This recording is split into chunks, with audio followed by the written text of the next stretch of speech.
అందరికీ నమస్కారం. నేను మీ కిరా కార్పిణి. మాజీ ఐటీ శాఖ మంత్రి అయినటువంటి అమర్నాథ్, అతన్ని గుడ్డు అమర్నాథ్ అంటారు. ఆయన ఏం మాట్లాడు ఒకసారి విందాం.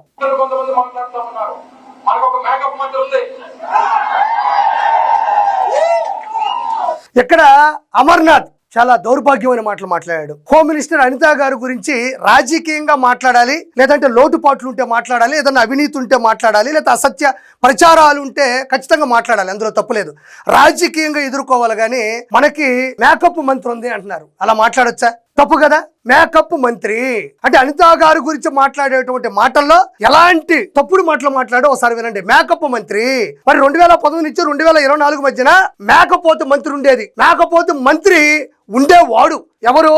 మన గుడ్డు అమర్నాథ్. ఆ మేక రాగాకులు తినేది కాదు, జామాకులు తినేది కాదు, వేపాకులు తినేది కాదు, మామిడాకులు తినేది కాదు, పచ్చగడ్డి తినేది కాదు, కేవలం గ్రావిల్, మైన్స్, వైన్స్, ఇసుక మాత్రమే తినేది. ఇది ఇక్కడ ఉన్నది అవినీతి మేక, ఎదురుగా ఉన్నది రాక్షస మోక. చూడండి, ఇక్కడ మహిళ ఉన్నారు, ఇక్కడ మహిళ ఉంది, ఎదురుగా మహిళలు ఉన్నారు. వాళ్ళు కూడా క్లాప్స్ కొడుతూ దాన్ని సమర్థిస్తున్నారు. అంటే ఈ రాజకీయం ఎలా వెళ్తుంది? సమయం సందర్భం లేకుండా, వెనక ముందు లేకుండా, రాజకీయానికి ఎదురుగా మాట్లాడలేక ఎంత తప్పుడు మాటలు మాట్లాడుతున్నాడో ఒకసారి వినండి. పోనీ అనిత గారు ఏమన్నా అలా మాట్లాడినారా? ఒకసారి అందు ముందు వీడియోలు కూడా చూడండి. మీరు ఏం మాట్లాడుతున్నాడో. మేకపోతు మంత్రి ఇక్కడ చూడండి.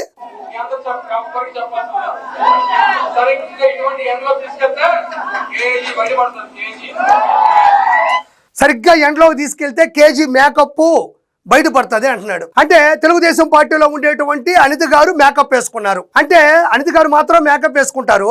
వైఎస్ఆర్సీపీలో ఉండే వాళ్ళందరూ టీ కప్పు, ఇంటి పై కప్పు వేసుకుంటారు. వాడు మేకప్ వేసుకోరు. ఆడవాళ్ళకి అలంకారం, బొట్టు పెట్టుకోవడం, లేదంటే పౌడర్ రాసుకోవడం, కాటుకు పెట్టుకోవడం, లిప్స్టిక్లు అనేటివి, వాళ్ళకి అది అలంకారం. అది మాట్లాడే నీకు అహంకారం. అలంకారం మీద నీ అహంకారం ఎందుకు?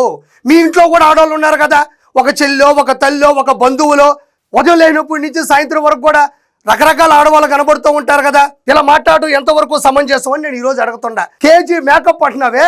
ఈ రోజు వైఎస్ఆర్సీపీకి సంబంధించినటువంటి నాయకులందరినీ తీసుకెళ్లి ఇన్వెస్టిగేషన్ కానీ లేదంటే ఇంటర్వ్యూ చేస్తే కనీసం ఎల్కేజీ, యూకేజీ చదవని వాళ్ళు కూడా ఉన్నారు. ఈ రోజు కేవలం గంజాయి మొత్తలో, కల్తీ మద్యం తాగిన మొత్తంలో ఉండేవాళ్ళు ఎంతమంది లేరు? ఈ రోజు కేజీ మేకప్ కాదు, ఎల్కేజీ, యూకేజీ చదవని బడవ రాసుకెళ్ళి కూడా ఈ రోజు వైఎస్ఆర్సీపీలో చలామణి చేస్తున్నారు. ఈరోజు నేను మాట్లాడుతూ ఉండా.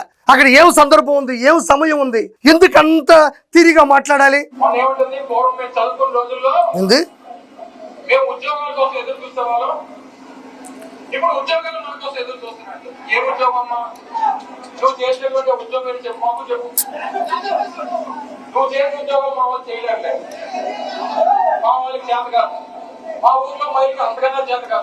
చూడండి ఎంత తప్పుడు మాట ఇది. మహానాడులో అనిత గారు ప్రసంగిస్తూ ఒకప్పుడు ఉద్యోగాల కోసం ప్రజలు ఎదురు చూసేవాళ్ళు, ఇప్పుడు ఉద్యోగాలు ఎదురు చూస్తున్నాయి అన్నారు. దాంట్లో ఏమన్నా తప్పుడు మాట ఉన్నా, అదేమన్నా అవాస్తవమైనటువంటి మాట అయినా, అందులో ఏదైనా ఇబ్బందికరమైన వార్త ఉన్నా, లేదంటే అది అబద్ధం అయినా ఖచ్చితంగా నువ్వు మాట్లాడచ్చు. ఎందుకంటే అపోజిషన్లో ఉన్నావు. ఖచ్చితంగా ఎవరు ఏదో మాట్లాడినా ఖచ్చితంగా అది రాజ్యాంగంలో హక్కు కూడా ఉంది. దేనైనా మనం ప్రతిఘటించావు. అది తప్పు అంటే ప్రజలకు తెలిసేలా కూడా చేయొచ్చు.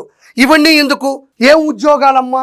నువ్వు చేసే ఉద్యోగాలు మేము చేయలేము, నువ్వు చేసే ఉద్యోగం ఏంటో తెలుసా? మా వైఎస్ఆర్సీపీ మహిళలు అయితే అలా చేయలేరు అనడం అనేది ఒకసారి ఖచ్చితంగా ప్రజలు ఆలోచించాలి. తిరిగి మాట్లాడాలంటే ఇంతకన్నా కూడా మాట్లాడచ్చు. కోపం వచ్చేస్తుంది, భయంకరమైన కోపం వస్తుంది. ఒక మహిళని నడి రోడ్డు మీద పేటీఎం మనుషులు తీసుకొని వచ్చి పెయిడ్ ఎమోషన్స్ తో అందరూ చూస్తున్నాగా బహిరంగంగా మాట్లాడినటువంటి మాట ఇది.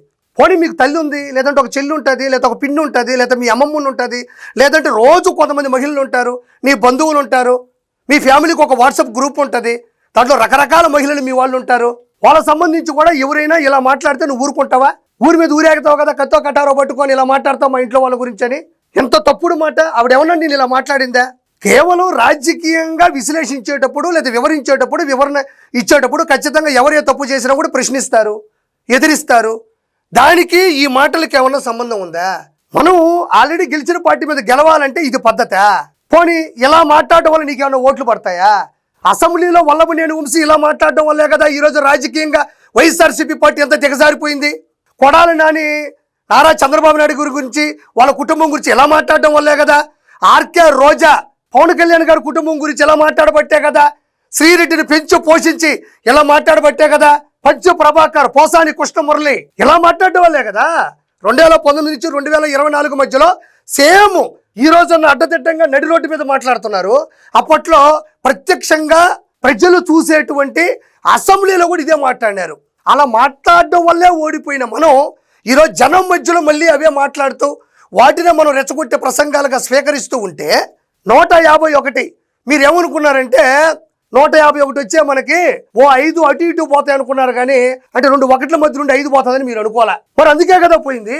ఈ రోజు మళ్ళీ ఇవే రిపీట్ చేస్తూ ఇంత ఆడపడుచుని నడి రోడ్డు మీద ఈ విధంగా అవమానిస్తే ఓట్లు ఎందుకు వేస్తారు జనాలు? ఓట్లేస్తారా? 100% ఓట్లేస్తారా?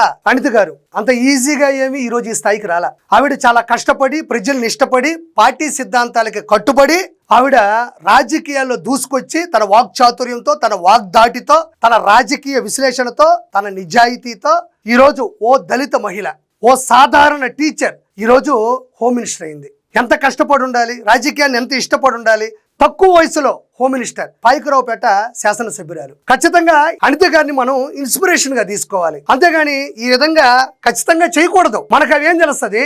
కాబట్టి నేను చెప్పేది ఒకటే, ఇది ఎంత దౌర్భాగ్యమైన మాటలో మీరు అర్థం చేసుకోవాలని నేను మరోసారి గుర్తు చేస్తున్నా. ఇదే అమర్నాథ్ గాజువాక నుంచి 2024లో పోటీ చేశాడు.